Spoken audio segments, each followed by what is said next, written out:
analytical paper that you'll be doing for the end of the quarter. And so, Catherine, I'll let you take it away. Okay, hi everyone. It's good to at least see a few faces and a lot of names. If you want to turn your camera on, that would be lovely. I know that sometimes it doesn't work, and I may have to turn mine off in a minute. We'll see how the connection goes. But I just want to give a really super brief overview of the paper assignment, which is also described in the syllabus, and then see if you have any questions about that. And just so you know, the sort of division of labor here is that Kat and Sasha are doing all the content of this course that is not related to the analytic paper. But if you have any questions about the analytic paper, I'm your person for that specifically. And so just, kind of keep that in mind as questions arise. I will be meeting with subgroups of you. So a third of you roughly will be meeting with me, I think week 6, then a third week 7, and then a third week 8. And in those subgroup meetings, we have an opportunity to get a little bit more individualized and personalized. So you'll say a little bit about where you're interning and how it's going and what has struck you as interesting or puzzling or worth talking about or exploring some more.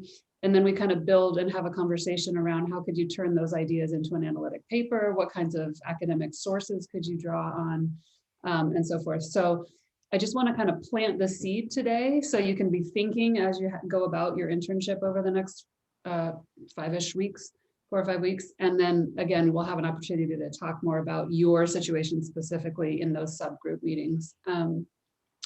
So the paper is divided into 2 main sections. This is all laid out in the syllabus, but do you want me to share my screen, Catherine? Sure, yeah, I guess that would probably be helpful, yeah.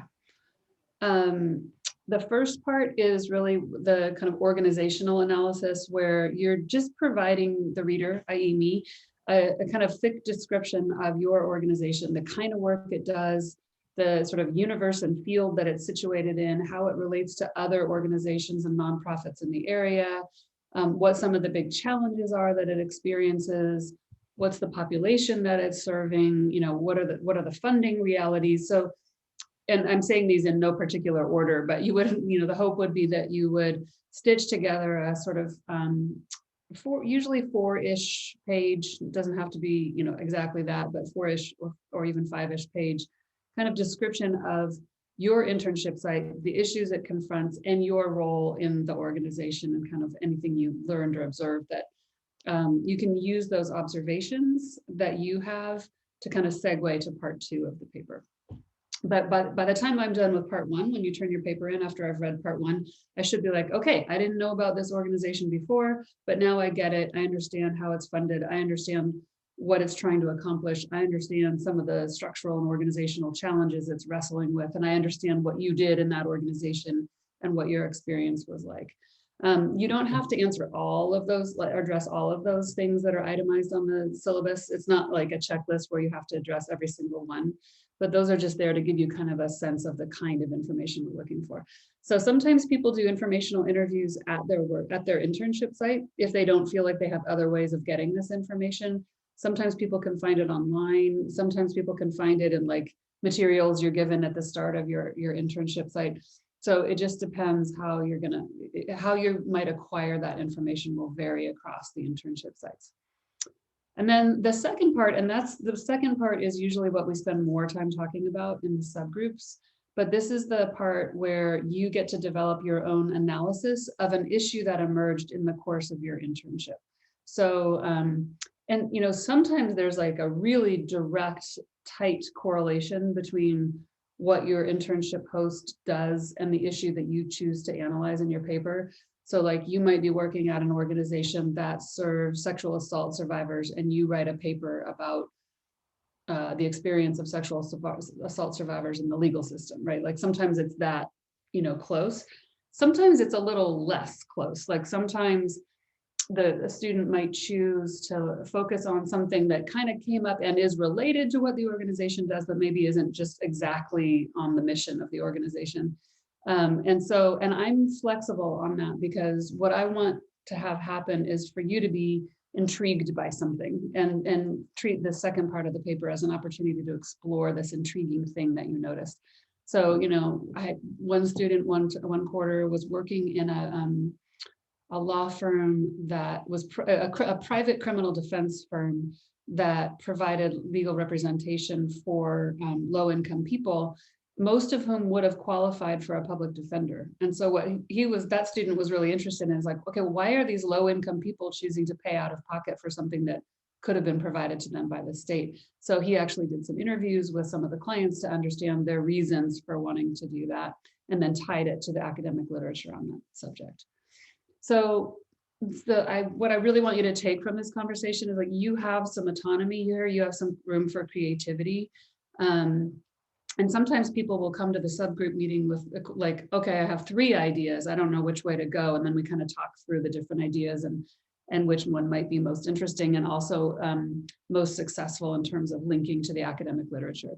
So for that part of the paper, you do need to have at least 2 academic sources that you're drawing on and kind of in conversation with. So that's the big picture for the paper. I think that Kat, is this right? Does it say 8 to 10 pages in total length now? Yeah, 8 to 10 pages. If it's 10 and a half, it's fine. Like, that's just sort of the area you should be shooting for. So with that, I will see if anybody has any questions for now. And then just again, remember that you'll have another shot at me and a subgroup to ask additional questions. Any questions at this point?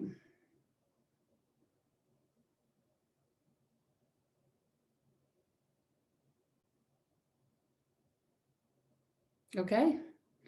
Well, hopefully it's clear. If you realize you have questions before we have a chance to meet in our subgroups and it's something that's like preventing you from advancing, feel free to email me and I'll try to work it out with you over email, or you can just wait until week 6 to 7 or 8. Kat, do the students know which group they're in? Like, will they have a sense of when they'll be meeting with me to talk about those things? We haven't shared that yet, but we'll share it by next week. Okay, perfect. So, sometimes people who are in the last subgroup start feeling a little antsy and might want to reach out, whereas somebody that's meeting with me week 6 might feel a little like, I can wait till that. So it's up to you. Whenever you feel that need, feel free to reach out, or you can wait till your subgroup meeting. All right. Can folks come to your office hours? I don't have any, thank you for the reminder, Kat. I don't have any scheduled yet for this quarter. And partly why I'm not teaching other than this class, but also because every time I have a 2-hour block of time, nobody can come in that window and I end up setting up appointments anyway. So I'm just going to do it by appointment this quarter. So I'd be happy to meet with you and chat if we need more than just an email exchange. Yeah. Thanks. All right. Good to see you all, some of you, and good luck with your internship. And I look forward to seeing you in a couple weeks. Bye. Thanks, Catherine. Thank you. All right. And Sasha, I will let you take it away today. All right. So everyone, it is so good to see you. Welcome back for week 2. For those folks, who are starting to pour in a little bit, when Professor Beckett was here, I was explaining a little bit of what we'll be doing today. So to kick things off, we'll be starting with, and I will share my screen. So forgive the slight delay while I get that pulled up. But so I'll just be sort of using the Canvas page here as like our guide today. You all can, of course, follow along on your own screens, or if you wish to download the documents or PDFs that we're working through today, please do. I think a lot of students have found it helpful. So this is a brief overview of what we will be talking about today. So can anyone tell me why it would maybe be important to sort of identify or at least place your personal values versus your workplace values?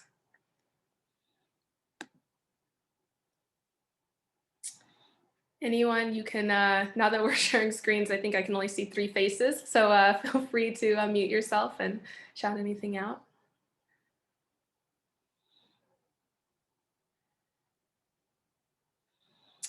All right, that's okay. It's early. We're gonna get you guys all warmed up. All right, so I'm gonna give you all a few minutes here. And the first sheet we'll be working on is identifying your personal values. So if you see here on my screen, and again, if you've downloaded the form and now you're looking at it on your own, you'll see here that there are a number of categories or descriptions, if you will, that you can sort of place, what you would find most valuable for yourself.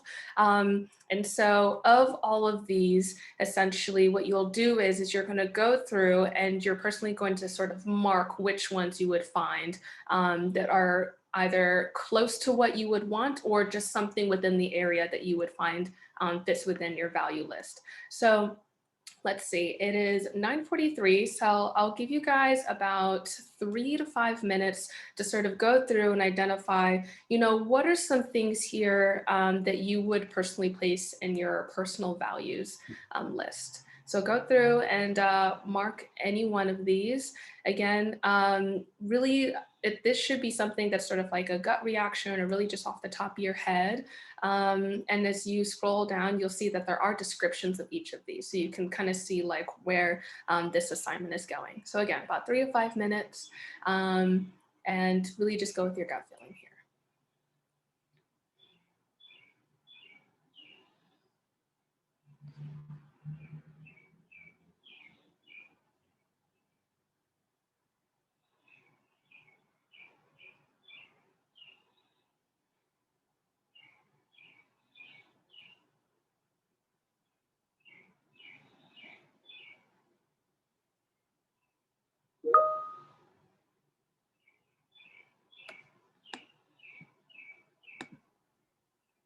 Sasha, can I ask a quick question?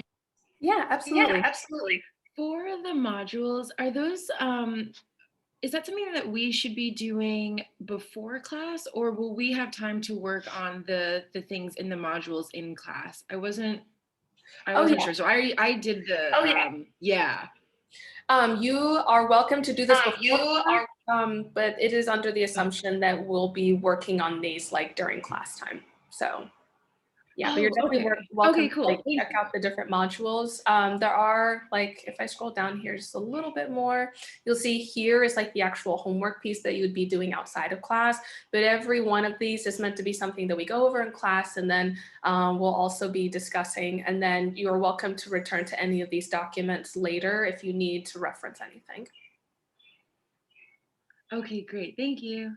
Anytime. All right, so it's been about 3 minutes. So hopefully folks have identified, a couple, and again, it can be 5, 10, maybe it's a little bit of all of them.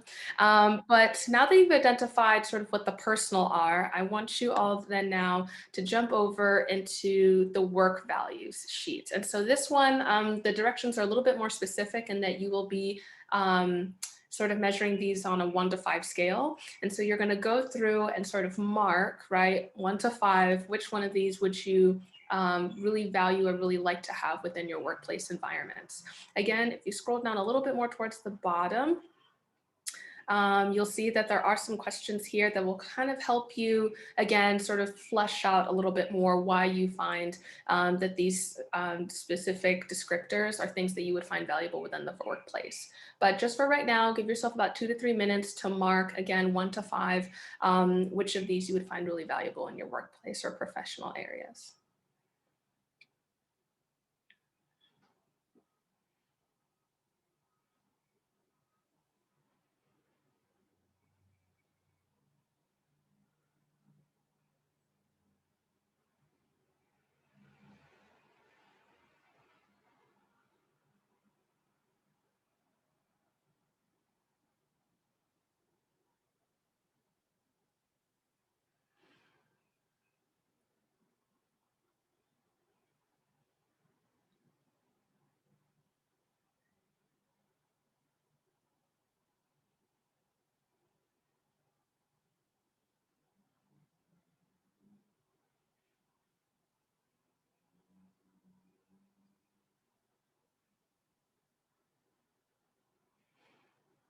And then once you've gone through and marked all of them, you'll see here that they have you add up the ones in terms of selecting your highest 5 work-related values. And so make sure to get those listed here.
All right, about 1 more minute. And it's okay if you don't completely finish these today. There are a few more things that we have to get through, as you all can probably see. So really, this is sort of to get more of a cursory understanding of what your values are, and of course, kind of get the gist of the assignment. And then we'll talk a little bit more in depth about this. And again, these are things that you can keep with you and revisit over time, because your values will change over time.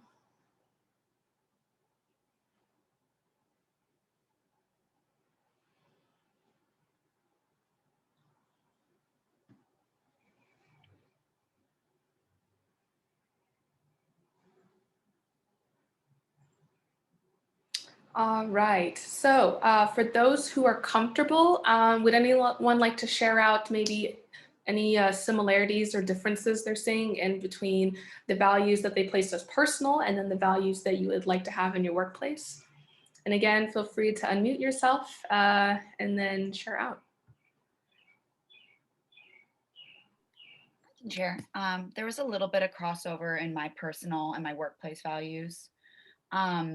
On both, I listed friendships, and in personal, I listed service, which I think corresponds pretty well to altruism, which I put on my workplace values. Great, awesome. Thanks for sharing, Madeline. I also have some crossover too. In my personal and work values worksheet, I listed balance and work values, also flexibility as well as high for me. So I'm noticing that. That is perfect. Thank you. And then one more person. I was going to chime in, Sasha, and also ask if anyone feels like these values have shifted since the pandemic started. Good one.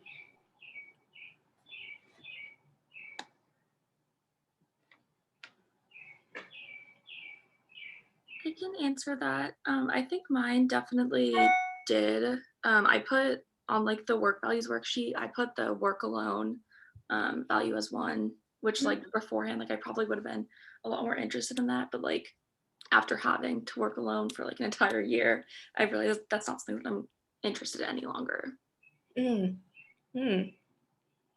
Yeah, thanks for everyone who shared.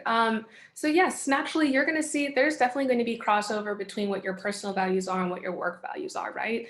And in a lot of ways, those are really positive things. You want to find that you're finding, meaning, and again, those personal values reflected in your workplace, because naturally it means that you will enjoy working there, that you're going to work harder, that you're going to create better outputs and better products, right? But then naturally, those are going to be just natural guides for you moving forward. And like Kat had alluded to, absolutely, things like a pandemic, shifts in the economy, shifts in your personal lives, right? That means that values and what you're going to typically place like at a higher level may change over time, and that's okay. And yes, that is so true. I being an outgoing person myself, I know I'm like, okay, working from home or working remotely is not exactly what I would want in terms of a high value in my workplace, but it is something that I could do, right? And I think that's another thing is, even with your values, you'll notice that even if it's not high on your list, it is something that you're willing to either work work towards or willing to do. And so again, these 2 worksheets are something that you can absolutely keep with you as you move forward after graduation, right? And I think also, you know, remembering, there we go. Also, and I think remembering that over time, you're also going to engage with people who are going to have different values than you. And so within your workplace, it's learning how, again, to embrace those differences and then make those differences work. Kat, did you want to say anything about those value worksheets before we move on? Nope. Awesome. Okay, so now that we've understood a little bit of like what personal values are versus like workplace values, right? You're going to start thinking about jobs, maybe grad programs, opportunities, right, that are going to be a reflection of those values. So when you're thinking about, you know, job searching or sort of that next step in your career, what are some things that you can think about? So again, we'll give you guys about 3 to 5 minutes to sort of work through these questions. But so outside of, right, identifying those values, you know, what are some more specific, so like hard skills or experiences, right? Do you see yourself wanting to gain or wanting to improve or sharpen moving forward? What would you like to learn about? What industry, topic, issues, right? Do you see yourself wanting to delve in a little bit further? The question about full-time positions after graduation, that is definitely a bit more of like a specific aspect of job searching. But sorry, I have a busy street going on right next to me. But yes, give yourself about 3 to 5 minutes to work through these questions. And again, keeping those values in the back of your mind, right? And then think about how are you to translate like those values and that sort of personal purpose that you're developing into, right, these more specific like professional spheres.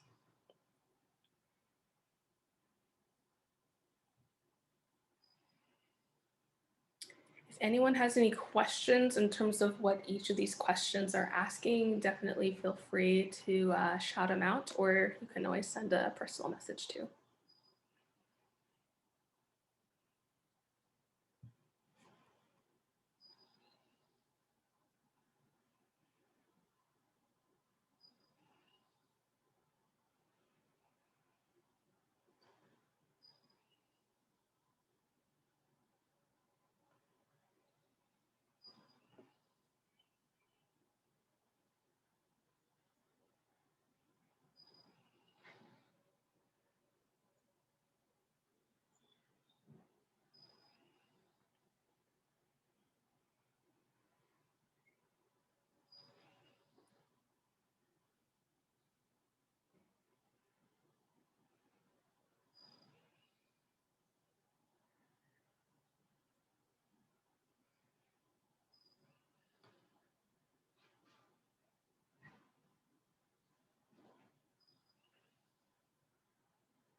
All right, I'm going to give you guys 1 more minute. And remember, you know, really write down things that, you know, sort of first come to mind. And then, you know, Kat and I will sort of lead you through ways that you can, again, kind of flesh out and go into more detail, right, in terms of like experiences and skills you're looking to gain. What would you like to learn? Industry, topic, issue, areas that interest you, grad programs, right?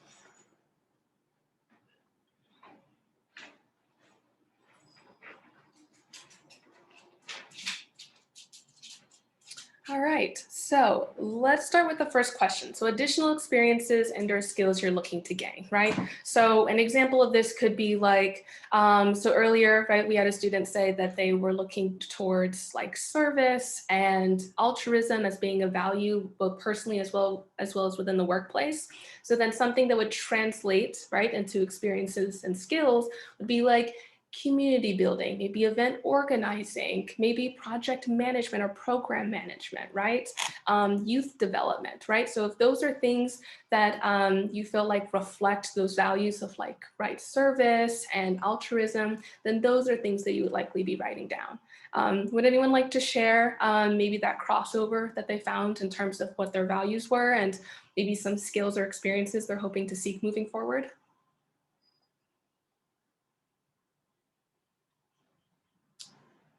And if not, that is definitely okay. I know, again, we're sort of still working on, right, translating what, the values and purpose are into these more like industry specific skills. I mean, for me at least, like one thing I'd like to gain more experience with is like networking and maintaining relationships with people over many years, because I'm not like the most outgoing person. I'm not very active with like social media or things like that. So I've noticed that I've had some friendships over the years that, especially since we're all working from home and we don't see each other on campus, it's like those friendships kind of fade over the years, and that's, it's kind of sad. And that's one of the things, I suppose with my values, like obviously I care a lot about advancement and, things like that, but I also like the having strong relationships, in your work also. So Yeah, absolutely. And thanks for sharing, Jason. Absolutely. And again, like Kat had alluded to, the pandemic really has changed how we organize with one another, how we communicate, how we build those relationships. And so there are so many resources within our department, on campus, and in the community that really will help, undergrads like yourselves that are, again, seeking to sort of navigate that space in between where what we used to do, sort of like the old normal, and then what this new normal is going to be. So yeah, absolutely. Networking is something that any professional, regardless of their industry, of course, definitely would like to work on and would need to work on, right, to be successful in whatever area they choose to be in. And then, what in terms of what you would like to learn more about, or like what topic areas or industries are of interest to you, you are more than welcome to check out the Career and Internship Center's website. They have so many amazing resources that support students in terms of really helping to flesh out, again, what would you like to find your purpose in within the workspace? What would you like to learn more about that is associated with that workspace? So again, if it's program development, if it's working with youth, if it's working within education, that is a great place to start.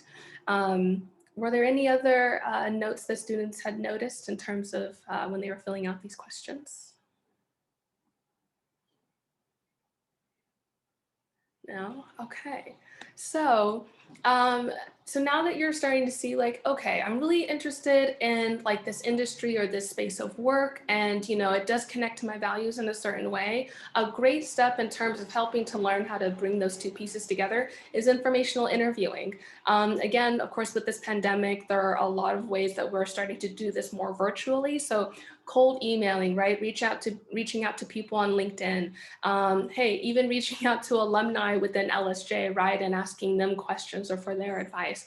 These are all great ways to get that started. So here is an example of an informational email request. Now, mind you, this email will probably be a little bit shorter if you're going to reach out to someone using LinkedIn, right? I think it's a certain amount of characters that you can use. But this is a great way to sort of set the foundation in terms of, identifying, how you know this person, or sort of establishing that relationship.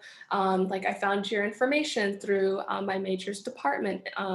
I was introduced to you by an advisor in the department or by this faculty member. And so let me think, sorry. So then, and most alumni are so happy to, be contacted by students like you and to offer any sort of advice that you would have in terms of the industry that you would like to work in. So on the one end, of course, having questions prepared for them is going to be really important. But on the other end, right, having answers to questions that they may have for you will also be just as important, right? And so here are some questions that, again, this is really a starting point. If you have any other pieces that you would like to work through, then Kat and I, of course, can meet with you, and then naturally the Career and Internship Center. But again, with informational interviewing, it's really, again, to sort of get an idea of how can you combine these two spaces of what you'd be interested in and then what you already hold to be valuable. Does anyone have any questions on this document that we're looking at presently, or any questions in terms of reaching out and informational interviewing more generally? Okay. Like I said, we can totally go back to any documents and feel free to ask any questions. So, all right, so when you're sitting down and doing an informational interview, again, there are a number of questions that you can ask them, but you are all welcome to use this document as a starting point. So asking them about their company, how did they get to this position? What does a typical day look like? What skills do they see themselves working on a daily basis, on a yearly basis? How do they hold themselves accountable to the goals that they set for themselves, both personally as well as professionally? Any number of these questions are going to be great because, again, you really want to sort of flesh out how they're making those connections from like their professional goals to their values, but then also how are you going to get there, right? Like what steps, like did they have to go to grad school for that? Did they get a certificate instead? Did they just start working after undergrad right away? So any one of these questions is going to be really helpful. And trust me, bringing notes and like writing down their answers, as well as again, having your answers for any questions that they may ask you is going to set you up for success.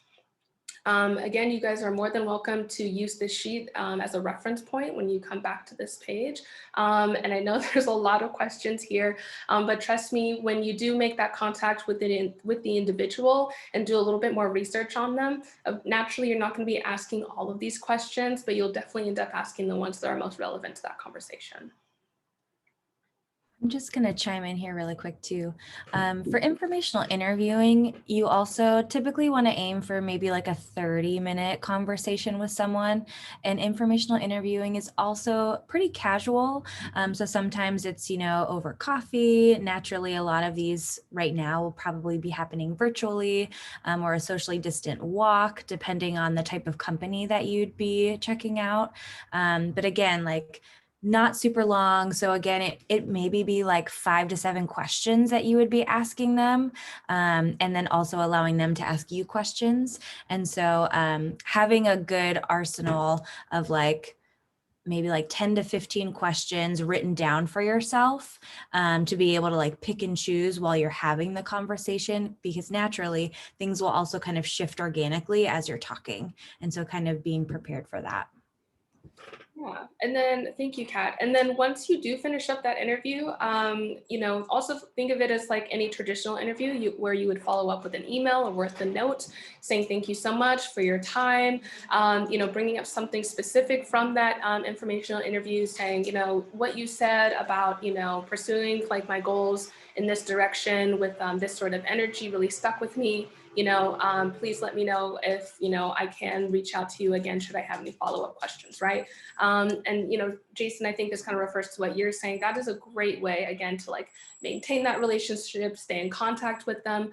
I know there are students in the past who have done that with alumni, and sometimes they check in with them every few months and they're like, hey, by the way, I took your advice. I went to this conference, it went really well, and now I have an interview with this company, so thank you again. So following up in those ways can be a really sort of soft but then strategic way to build relationships after graduation. Let's see, did anyone have any questions about that area before we move on to the next one? I'm going to chime in one more time, Sasha. Yeah, please.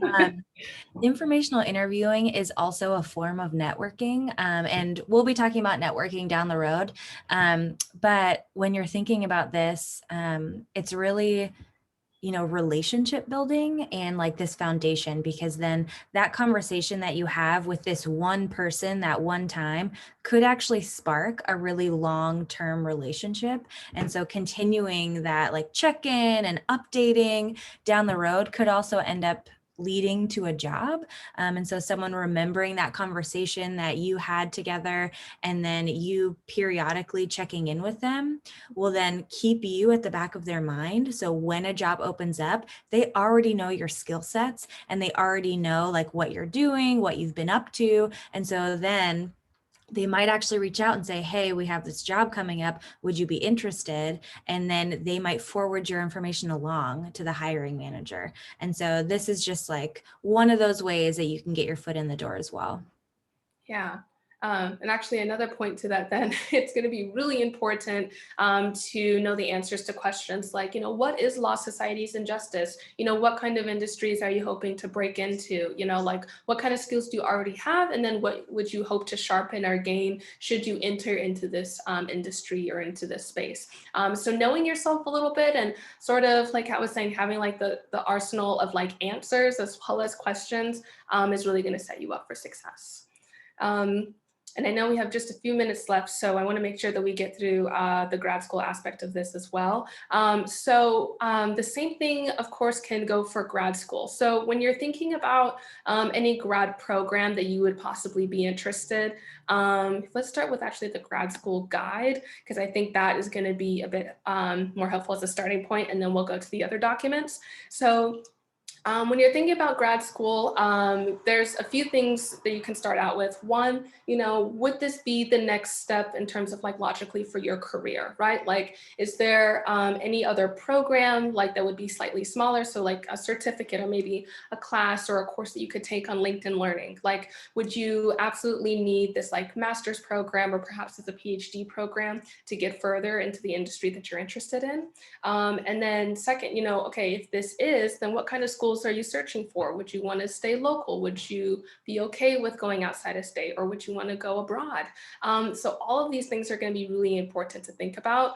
And this document, which, so it's called Grad School Guide. This is a great way to sort of gauge if that would be possible and if this is feasible for you, right? I've already gone through a few of these, but you can go through this on your own time if grad school would be an option for you. And what's really cool is a little bit further down, they kind of defined, what's the difference between professional schools and graduate schools, factors to consider. So like I was saying, would you want to stay in the area? Would you want to go abroad? What's the reputation of the program? If you do decide that you are interested in pursuing grad school, informational interviewing would practically be the same thing. So you can reach out to an alum of the grad school program. And again, say like Kat was saying, it can be a 15 to 20 minute conversation where you're sort of picking their brain. What brought them to this grad school program? How have they used this afterward? Did they feel that it was worth it? And then actually you'll be doing the same thing with like admissions officers and faculty members that are within these programs. They are always used again to potential students reaching out and asking them these kind of questions, and going to information sessions that are also hosted by that program is going to be really important as well. And so again, asking the questions that again are laid out in this guide a little bit, but any that you would find important in terms of, is this the right step for you? Would it be important to work a few years and then go to grad school? So with that being said, let's take a look at this first spreadsheet. So you see here, I know it's actually a little tiny, so let me zoom in just a little bit more. Oops, oh my gosh, my apologies, one moment.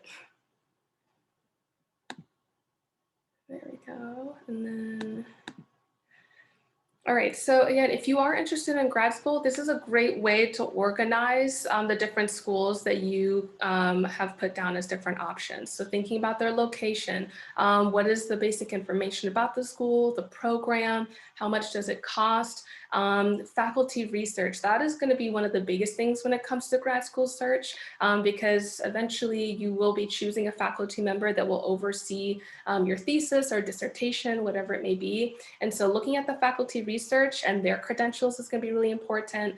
Lining up application requirements, thinking about tuition, what available funding there is. This is a great way to sort of get that started.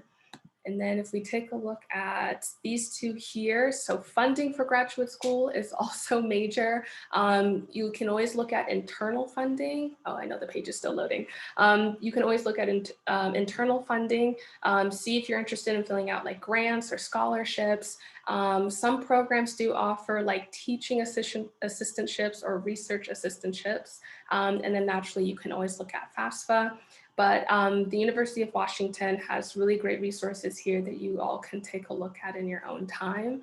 I know it is a lot of information, but you're more than welcome to set up an appointment with them. Or again, you can set up an appointment with Kat or myself or with the Career and Internship Center. And they offer, again, really great resources that aren't too overwhelming and are fairly intuitive.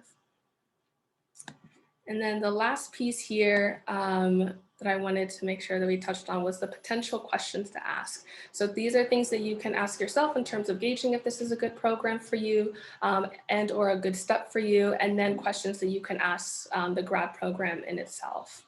And then again, there's questions that you can write down that you would personally find valuable, but you know, grad school is a really big option. And so it is important that you really flesh out what your different ideas and conceptions of grad school are, and then making those connections with alumni, admissions officers, and talking through like what steps would be taken to apply to the school, and then again, what you could make use of your program and of your degree once you do graduate.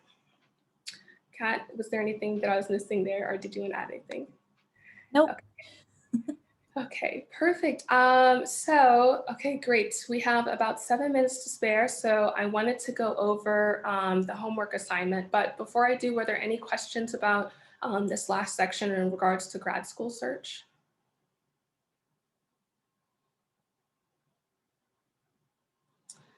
Nope. All right, perfect. So back to the very beginning with the value search for both personal as well as the workplace.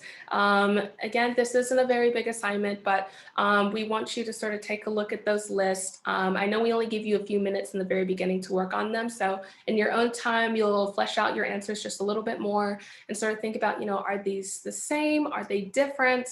What rationale are you using to sort of narrow down your list or really identify what you are prioritizing the most? And then, you know, share with us some thoughts about this activity. You know, what questions have come up while you were doing this? What do you find now valuable, and understanding what your values are? Is there anything that you feel like might be missing?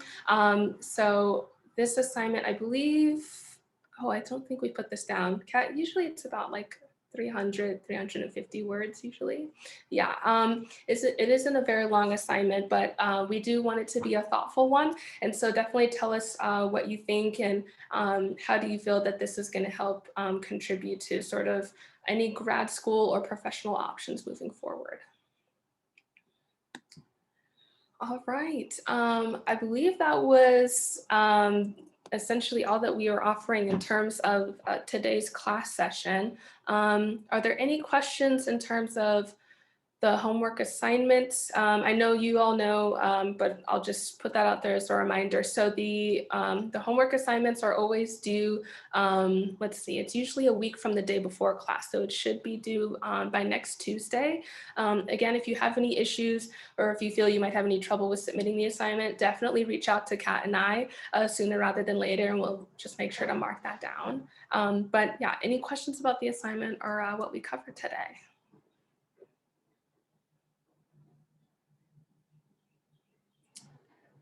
Nope. All right. Well, here, I will stop recording.